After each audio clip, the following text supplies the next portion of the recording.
Oh, I've been wanting to do this video for a while, of course.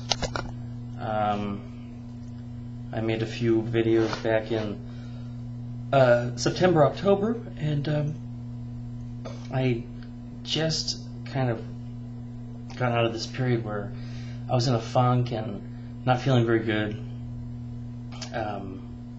emotionally, and emotionally just feeling like I was in this rut. And it's interesting. I know I made an appointment with my my shrink, my psychologist, who's just really, I mean, wow, if I hadn't had at least 10 years of psychotherapy, probably 15, started going to therapy in 95, and boy, it's been a lifesaver. I would be a completely different person if I hadn't had the psychotherapy that I received. And I'm very fortunate to have received it and met a great psychologist, because without him, my life would have been completely different. And it feels like it was kind of meant to be. I mean, a lot of things in life feel like they're meant to be. Like, I can't imagine not having found Norm as a psychologist and not had the opportunity to get through a lot of the emotional things that were troubling me since childhood, which really I've been ultra aware of, and since I was a teenager. I just knew right when I was 17, and I almost drove my car off of a cliff. It wasn't really a cliff, but it was a windy road, and I almost drove my car off of it into the abyss, into these trees. And I was so angry at myself because I had left my driver's license at a golf course, and I was yelling at myself, cursing, just really frustrated. It wasn't something I wanted to do. I didn't want to go back and get my driver's license at this golf course. Or more so, I was just really upset that I had left it there in the first place. So that was and then I came home and I laid on the driveway, and my mom, dear woman, wonderful, wonderful woman, lifesaver, really, I love her to death. She came out and she said, I think you should talk to somebody on a weekly basis. And I knew that it was of the utmost importance. I knew that I needed to. And so there began, within a few weeks period, I had my first appointment, and that was the beginning of a relationship I had with my therapist, Norm, for over 10 years. 12 years now, actually. But starting in June, I was really I felt very complacent. I wasn't sure what I felt a lot of anxiety, a lot of uncertainty about what I was doing, about my actions, and it was a mystery to me because I was so fortunate. I've been so fortunate. I am still fortunate to have the job that I have, which allows me a lot of free time. Today's a Saturday. I'm working on Saturday. We're trying to get some spaces rented, and because the economy isn't in the best shape, and we definitely need to get some of these units rented. But June, July, and August, I remember we were down south in June, and my blood sugars were just out of control. I'm type 1 diabetic, and blood sugars were out of control.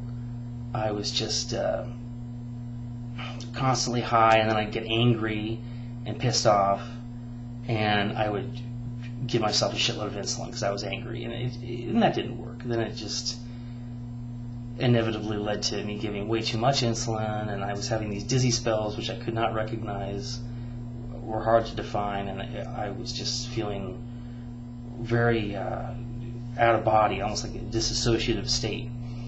And this was all on top of this complacency I was feeling and boredom, but it wasn't really boredom, it was just uncertainty about how I was dealing with my own routine on a daily basis, I think.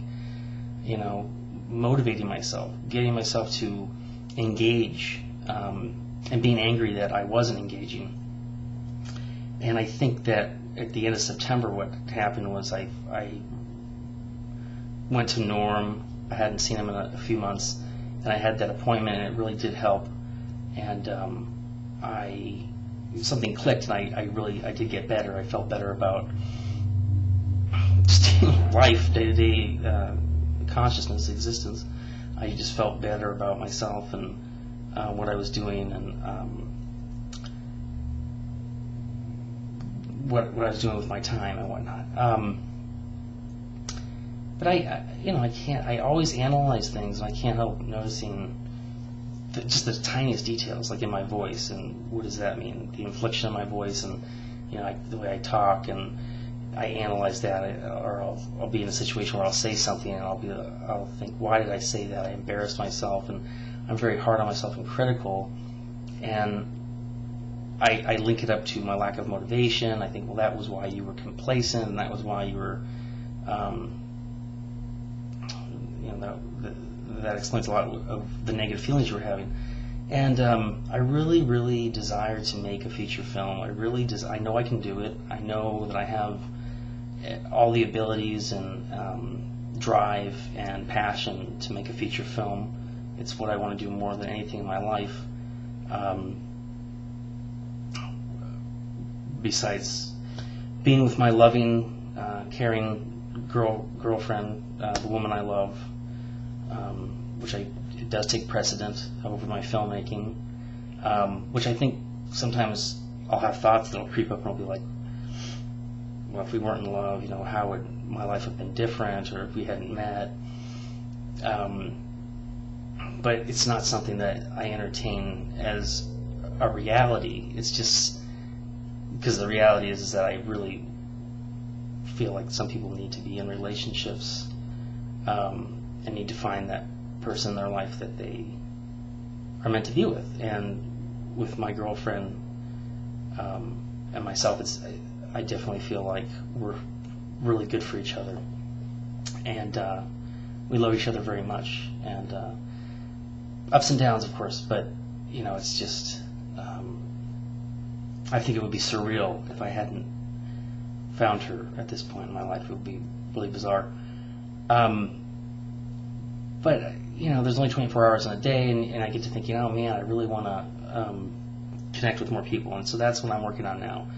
And I'm fascinated with all these, with video and art, and just making projects and recording music and putting it all together, and that's been a huge motivation for me for a long time now, ever since I discovered online video. And I think what I need to do is discipline myself and get into and engage with narrative writing and a structure, just more of a structured piece with a lot of organization, in order to do a bigger project and make connections, and because I know that the next projects will be much bigger and better and stronger and fascinating. And this is definitely a stepping stone in the learning process, and I'm ready to move on to the next stage and engage with a bigger project and working with people who are passionate about film and motion pictures and music also. Okay, hope I didn't go over 10 minutes. Thanks for listening. Hope you're doing well. Love and peace.